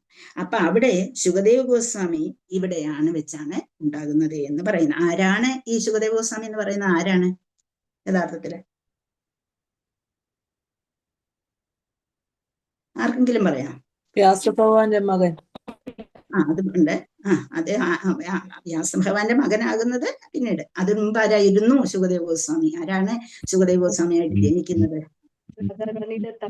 രാധാറാണിയുടെ തത്ത. രാധാറാണിയുടെ തത്തയായിരുന്നു എന്നുള്ളതാണ്. അതുകൊണ്ടാണ് അദ്ദേഹത്തിന്റെ വേണ്ട വിധത്തിൽ വിശദീകരിച്ച് തരാൻ ശുകദേവ് ഗോസ്വാമി തന്നെ തയ്യാറാകുന്നത്. അതുപോലെ തന്നെ പലയിടത്തും രാധാറാണിയെ കുറിച്ച് പറഞ്ഞാൽ അദ്ദേഹം ഇതിനെന്ത് സംഭവിക്കും, പിന്നീട് അദ്ദേഹം ബോധമില്ലാത്ത അവസ്ഥയിലേക്ക് പോകും. അതുകൊണ്ടാണ് രാധാറാണി എന്ന പേര്. അനയാരാധിതോ എന്നുള്ള ഒറ്റ വാക്ക് മാത്രമേ അവിടെ ഭാഗവതത്തിൽ പറയുന്നുള്ളൂ അല്ലെ. ബാക്കി ഒന്നും അദ്ദേഹം പറയുന്നില്ല. പറഞ്ഞു കഴിഞ്ഞാൽ പിന്നീട് അദ്ദേഹത്തിന് ഭാഗവതം പറയാനുള്ള അവസരം കിട്ടില്ല. അദ്ദേഹം അതിലേക്ക് രാധാറാണിയിലേക്ക് ഓർമ്മയിലേക്ക് ലയിച്ചു പോകും. അതുകൊണ്ട് അദ്ദേഹം രാധാറാണിയുടെ പേര് ഉടനെയും വിശദീകരിക്കാതെ പോയി. ആ ഒറ്റ ഒരു ശ്ലോകം മാത്രമാണ് അവിടെ പറഞ്ഞിട്ടുള്ളത്. അപ്പൊ അങ്ങനെ ഇവിടെയാണ് ശുകദേവ് സ്വാമി ഇവിടെയാണ് ജനിച്ചതെന്നും അപ്പൊ ഹിമാലയൻ രാജ്യങ്ങളെ മറികടന്ന് അദ്ദേഹം ഭാരതവർഷത്തിൽ എത്തിച്ചേർന്നെന്നും ഒക്കെ പറയപ്പെടുന്നു എന്ന് നമുക്ക് ശ്രീല പ്രഭുപാദര് പറഞ്ഞു തന്നിരിക്കുന്നു. അപ്പം പരീക്ഷിത് മഹാരാജാവ് ഈ ഭാഗങ്ങളെ എല്ലാം കീഴടക്കി അദ്ദേഹത്തിന്റെ അധീനതയിലാക്കി എന്നാണ് പറയുന്നത്. അപ്പം പൂർവം, പശ്ചിമം, ഉത്തരം, ദക്ഷിണം എന്നീ ലോകത്തിന്റെ സർവ്വദിക്കുകളിലുമുള്ള മഹാസാഗരങ്ങളെയും അദ്ദേഹം തന്റെ അധീനതയിലേക്ക് കൊണ്ടുവന്നു എന്നിവിടെ പറഞ്ഞു നിർത്തുന്നു. ഹരേ കൃഷ്ണ. ഇത്രയുമാണ് ഇതേക്കുറിച്ച് ഇവിടെ പറഞ്ഞിട്ടുള്ളത്. ഇനി അടുത്ത ശ്ലോകം 13 തൊട്ട് 13, 14, 15 3 ശ്ലോകങ്ങൾ ഒന്നിച്ചുള്ളതാണ്. സമയം ഇല്ല എടുക്കാനായിട്ട്, വായിച്ചു വെക്കാം, നമുക്ക് അത്രയേ ഉള്ളൂ. തത്ര തത്രോപശൃണ്വാന സപൂർവേഷാം മഹാത്മനാം പ്രഗീയമാണാം ചേശഃ കൃഷ്ണമാഹാത്മ്യസൂചകം ആത്മാനം ച ചരിത്രാദം അശ്വാത്മനോസ്ത്രതേജസഃ സ്നേഹം ച വൃഷ്ണിപാർത്ഥാന തേഷാം ഭക്തിം ച കേശവേ തേഭ്യ പരമസന്തുഷ്ട പ്രീത്യുജ്രംഭിതലോചന മഹാധനാനി വാസാംസി ദദൗ ഹാരാൻ മഹാമനാം. തത്ര രാജാവ് സന്ദർശിച്ച സ്ഥലം എവിടെയോ അവിടെയൊക്കെ ഉപശൃണ്വാന അദ്ദേഹം കേട്ടു, അദ്ദേഹം ശ്രവിച്ചു. സ്വപൂർവേഷാം അദ്ദേഹത്തിന്റെ സ്വന്തം പൂർവ്വ പിതാമഹരെ കുറിച്ച് അദ്ദേഹം എവിടെയെല്ലാം പോയോ അവിടെയെല്ലാം അദ്ദേഹം കേട്ടത് തന്റെ പിതാമഹന്മാരുടെ ചരിത്രങ്ങൾ വിശദീകരിക്കുന്നതാണ് അവിടെ എല്ലാം കേട്ടത്. അപ്പം സ്വപൂർവേഷാം അദ്ദേഹത്തിന്റെ സ്വന്തം പൂർവ്വ പിതാമഹരെ കുറിച്ച്. മഹാത്മാനാം അവരെങ്ങനെയുള്ളവരാണ്? ഭഗവാന്റെ മഹാഭക്തരായിരുന്നു അവർ. മഹാത്മാനാം. പിന്നെ അടുത്തത് എന്താണ്? മഹാത്മാനാം പ്രഗീയമാണാം. അങ്ങനെ മഹാഭക്തരെന്ന് അവരെ അഭിസംബോധന ചെയ്യപ്പെടുന്നവർക്ക് എന്ന് വെച്ചാൽ അത്രമാത്രം ഭക്തരായിരുന്നു. നമുക്കറിയാം എന്താണ്, യുദ്ധം ചെയ്യുകയില്ല എന്ന് തീർച്ചപ്പെടുത്തി എൻ്റെ പിതാമഹനാണ്, എൻ്റെ ഗുരുവാണ്, എൻ്റെ ബന്ധുക്കളാണ്, എനിക്ക് യുദ്ധം ചെയ്യാൻ കഴിയില്ല, യുദ്ധം ചെയ്തു പോയാൽ ഒരുപാട് പ്രശ്നങ്ങൾ ഉണ്ടാകും, ലോകത്തിലെ ലോകം തന്നെ അധപ്പതിക്കും, അതാണ് ഇതാണെന്നൊക്കെ പറഞ്ഞിട്ട് എന്ത് ചെയ്തു, യുദ്ധം ചെയ്യുകയില്ല എന്ന് പറഞ്ഞിരുന്ന ആ അർജുനനെ കൊണ്ട് യുദ്ധം ചെയ്യിച്ചു ഭഗവാൻ എന്നുള്ളതാണ്. അപ്പൊ അങ്ങനെ അങ്ങനെയുള്ള അർജുനൻ ജനിച്ച ആ അർജുനന്റെ കൂട്ടരെ കുറിച്ചാണ് അവര് എല്ലാവരും പ്രശംസിച്ചു കൊണ്ടിരിക്കുന്നത്. അപ്രകാരം അഭിസംബോധന ചെയ്യപ്പെടുന്നവർക്ക് മഹാത്മാക്കളെന്ന് അഭിസംബോധന ചെയ്യപ്പെടുന്നു. യശഃ എന്ന് പറഞ്ഞാൽ മഹാത്മ്യം, ഗ്ലോറീസ്. യശഃ കൃഷ്ണ, യശഃ കൃഷ്ണ എന്ന് പറഞ്ഞാൽ ഭഗവാൻ കൃഷ്ണൻ.